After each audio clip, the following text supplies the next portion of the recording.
Good morning, class. Today I am going to teach you active and passive voice. Today your topic is active and passive voice. What is active voice? Active voice किसे कहते हैं?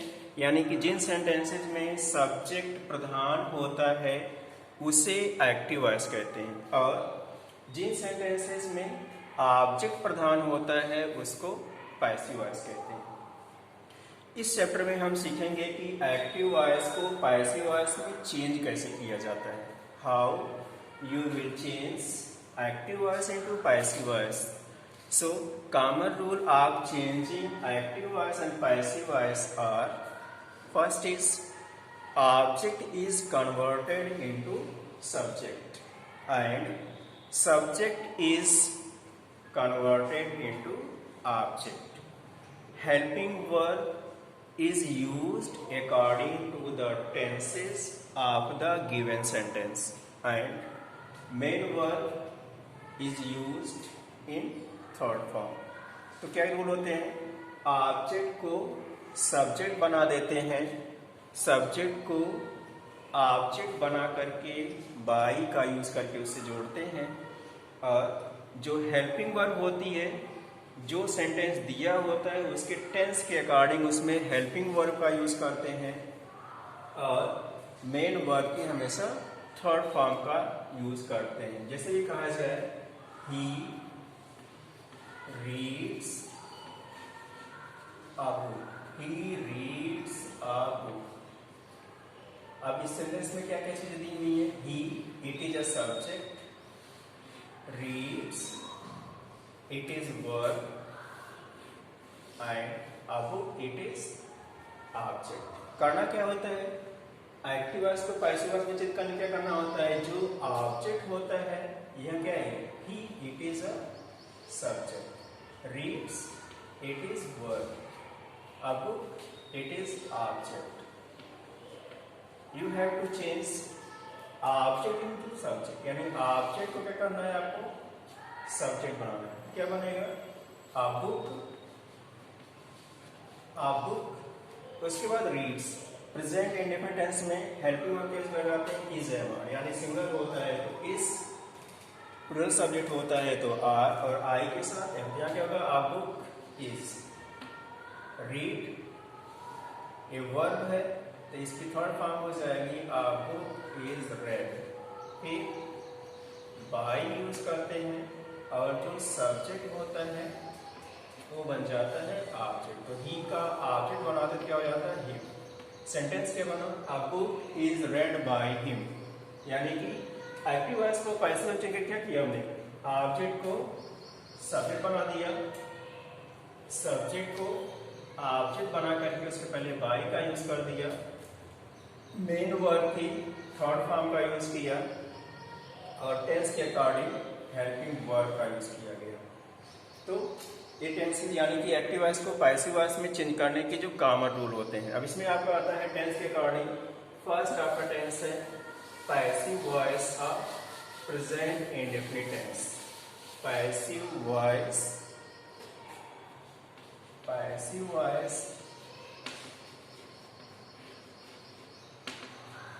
of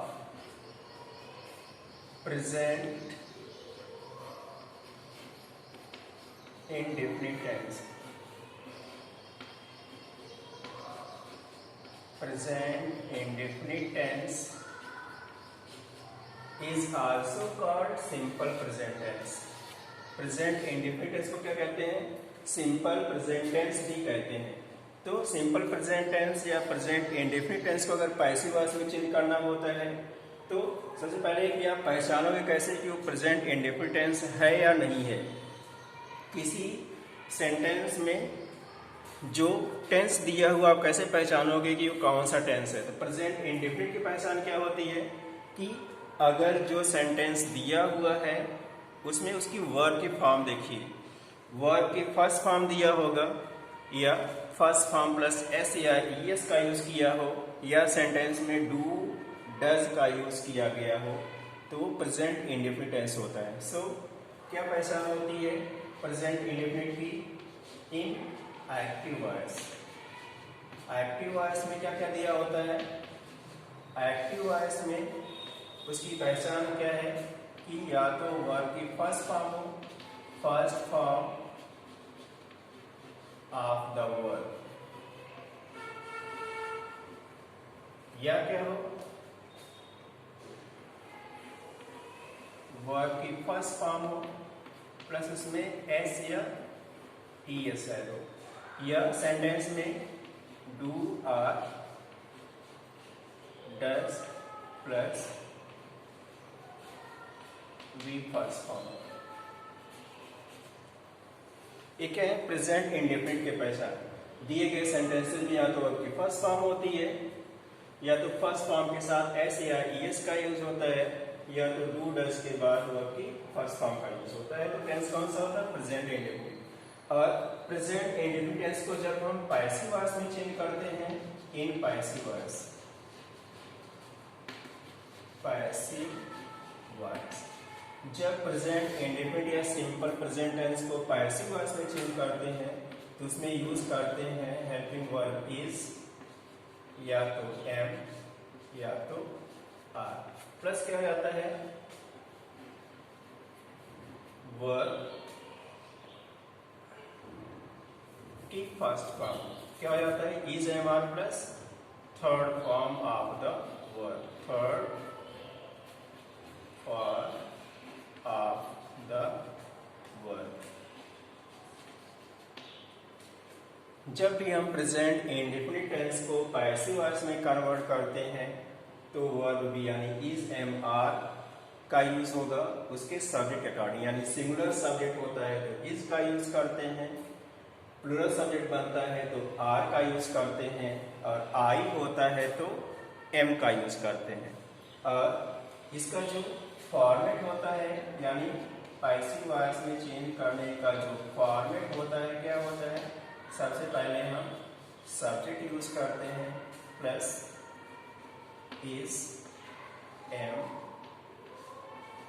are का use होगा, उसके बाद फिर क्या आता है वर्ब थर्ड फॉर्म यानी वी थर्ड फॉर्म, वर्ब की थर्ड फॉर्म का यूज करते हैं, उसके बाद फिर क्या यूज करते हैं बाई, बाई, फिर आता है ऑब्जेक्ट। इसका वर्ड ऑर्डर या फॉर्मेट होता है। तो समझ में आया? प्रेजेंट इंडेफिनिट टेंस को पैसिव वॉइस में चेंज करने के लिए क्या यूज करते हैं? Helping verb is am are में से कोई एक होती है और मेन वर्ब की थर्ड फॉर्म यूज होती है। इसे भी कहा जाए you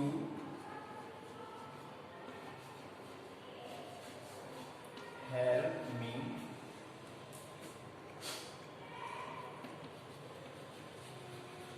in my need, you help me in my need. अब किसी भी सेंटेंस को पैसिव वॉइस में चेंज करने के लिए क्या करना होगा आपको? First you have to find out the object of the sentence, यानी कि उस सेंटेंस में वर्ब का ऑब्जेक्ट क्या दिया? जैसे दिया है you, it is subject, help it is verb and me it is object. ध्यान रखिएगा जो ऑब्जेक्ट होता है वो मोस्टली कहाँ होता है? वर्ब के बाद होता है। In my need it's a complement. तो करना क्या होता है? जो ऑब्जेक्ट होता है उसको हमें सब्जेक्ट बनाना है। जैसे मी, इट इज अ ऑब्जेक्ट, क्या बनेगा? तो मी का सब्जेक्ट क्या होगा? आई। अब आई आया, वर्ड ऑर्डर देखिए, सब्जेक्ट बन गया आई, अब क्या है आपके पास? Is am are. इन तीनों ऑक्सिलरी वर्ब में से आपको एक वर्ब यूज करना है, तो आई के साथ क्या यूज करते हैं? Am, I am. फिर मेन वर्ब की थर्ड फॉर्म, तो वर्ब क्या है? हेल्प, हेल्प की थर्ड फॉर्म हेल्प। फिर इन माई नीड, ये जो कॉम्प्लीमेंट है इसको आप पहले भी यूज कर सकते हो और ऑब्जेक्ट के बाद भी यूज कर सकते हो। फिर आ गया बाई, यू का ऑब्जेक्ट यू। इसमें होता क्या है? जैसे कि कोई प्रोनाउन दिया होता है तो प्रोनाउन के सब्जेक्ट और ऑब्जेक्ट क्या होते हैं? जैसे अभी दिया ही, इट इज अ सब्जेक्ट, ही का ऑब्जेक्ट क्या होता है? हिम। सी दिया है तो सी सब्जेक्ट है, सी का ऑब्जेक्ट होता है हर। दे, दे का सब्जेक्ट और ऑब्जेक्ट क्या होता है? देम। यू का सब्जेक्ट और ऑब्जेक्ट दोनों सेम होते हैं। आई का ऑब्जेक्ट मी, वी का ऑब्जेक्ट अस, और अगर इट दिया होता है तो इट का भी इट ही रहता है। तो ये सब्जेक्ट और ऑब्जेक्ट है किसके, प्रोनाउंस के। जैसे यहाँ यू दिया था, यू का सब्जेक्ट ऑब्जेक्ट सेम हो गया। जैसे दूसरा भी देखते हैं, they play hockey, they play hockey. अब सेंटेंस में ऑब्जेक्ट क्या है, हॉकी। तो हॉकी जो ऑब्जेक्ट है इसको हम बनाएंगे सब्जेक्ट। तो क्या बना, हॉकी। अब hockey it is a singular subject, तो सिंगुलर सब्जेक्ट क्या लगाते हैं, इज। Hockey is. फिर वर्ब की थर्ड फॉर्म प्लेड। इसके बाद बाय, दे सब्जेक्ट है, तो दे सब्जेक्ट का ऑब्जेक्ट क्या होता है, दे का ऑब्जेक्ट क्या बनेगा, देम। यहाँ क्या हो जाएगा, देम। सेंटेंस क्या बना, hockey is played by them. Next जैसे भी देखते हैं,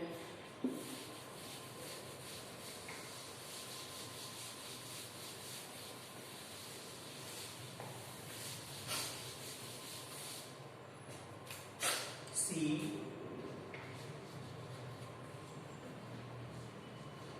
cooks food, she cooks food। इस सेंटेंस में ऑब्जेक्ट क्या है, फूड। तो हम क्या करेंगे, जो ऑब्जेक्ट है उसको सब्जेक्ट बना लेंगे, तो फूड। अब food it is singular subject, तो क्या लगाएंगे यहाँ पे, इज। Food is. कुक का third form cooked by. She subject है, इसका ऑब्जेक्ट बनाएंगे तो क्या हो जाएगा, सी का ऑब्जेक्ट हर। सेंटेंस क्या बना, फूड इज कुक्ड बाय हर। या जैसे निगेटिव सेंटेंस अभी है, he does not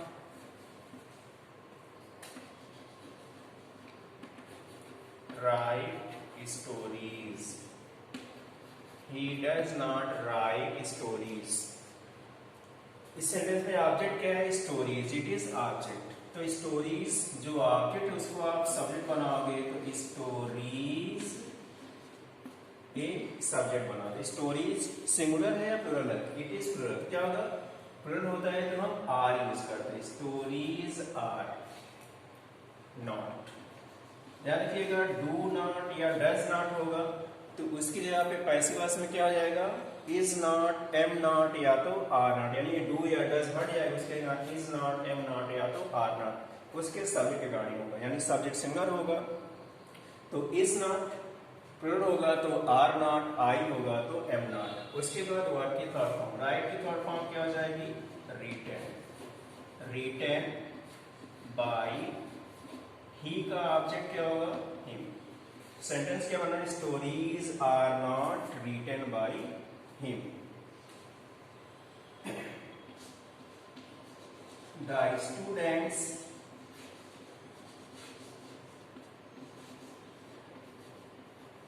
do not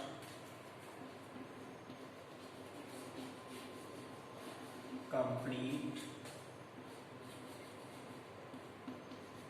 their work daily. The students do not complete their work daily. In this sentence, what is object? Their work. It is object. तो their work जो object है उसको आपको बनाना है subject. क्या बनेगा, their work. इसके बाद हेल्पिंग वर्क, जहां डू नॉट, डज नॉट, वहां पे इज नॉट, एम नॉट या आर नॉट। क्या होगा, देयर वर्क इज नॉट। फिर वर्क कंप्लीट का third form completed by the students। इसके बाद लास्ट में जो एडवर्ब दिया है डेली, इसको जोड़िए। डेली एडवर्ब जो आपने जोड़ा है, एक सेंटेंस के लास्ट में भी हो सकता है और इस बाय से पहले भी हो सकता है, दोनों जगह सही है। तो सेंटेंस क्या बना, their work is not completed by the students daily.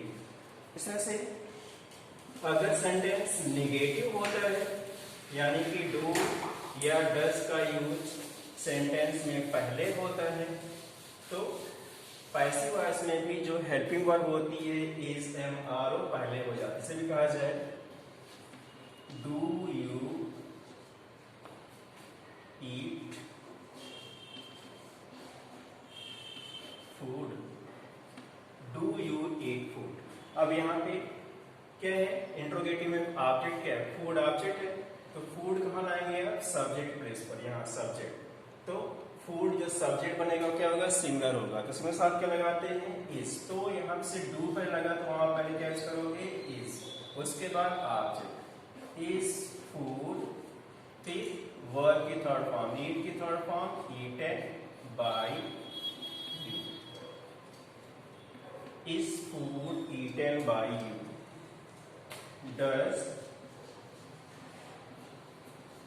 C not drink milk, drink milk, does she not drink milk। इस सेंटेंस में ऑब्जेक्ट क्या है, मिल्क, तो मिल्क कहाँ आएगा, सब्जेक्ट सी के प्लेस पर। मिल्क सिंगुलर है इसलिए पहले क्या हो गया, is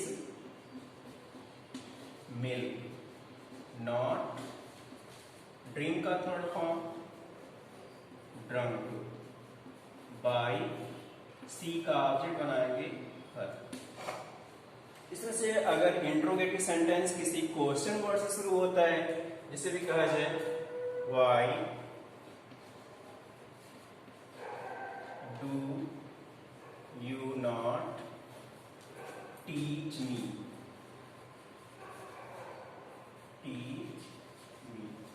why do you not teach me.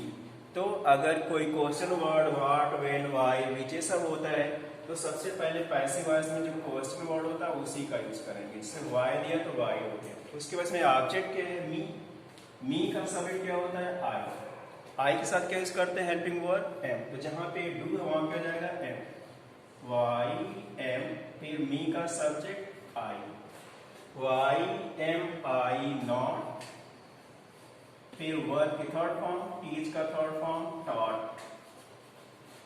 Bye you,